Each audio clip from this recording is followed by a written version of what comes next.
These guys are getting big. So I'm pretty sure that those two are roosters.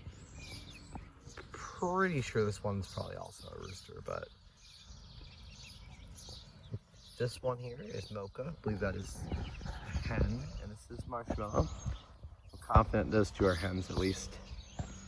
But pretty much the plan is probably to keep them in here until roughly week 10. I think this is week 7. And then it will be easier to integrate them with my hens.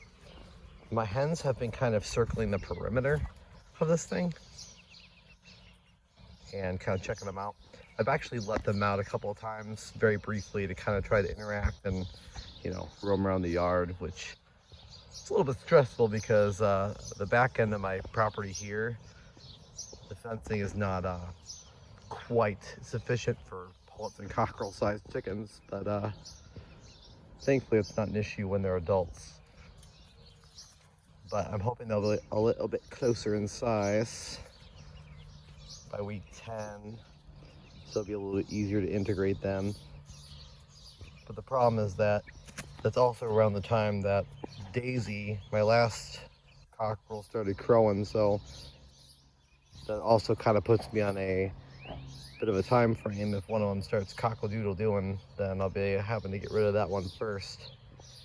But I want to keep this group similarly sized until the two pullets can be properly integrated with the other hens, because long term there's only going to be the two remaining from this batch, because we can't have roosters here. But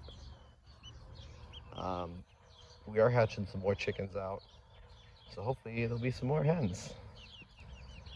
But yeah, this ratio was not fantastic, unfortunately, but I'm glad that this white chicken ended up being a hen now, because she is my favorite. Right, Marshmallow? I think this one's really pretty too. But yeah, these are essentially the two that will stay, because I highly doubt any of these are hens. They look like cockerels. They certainly act more like it.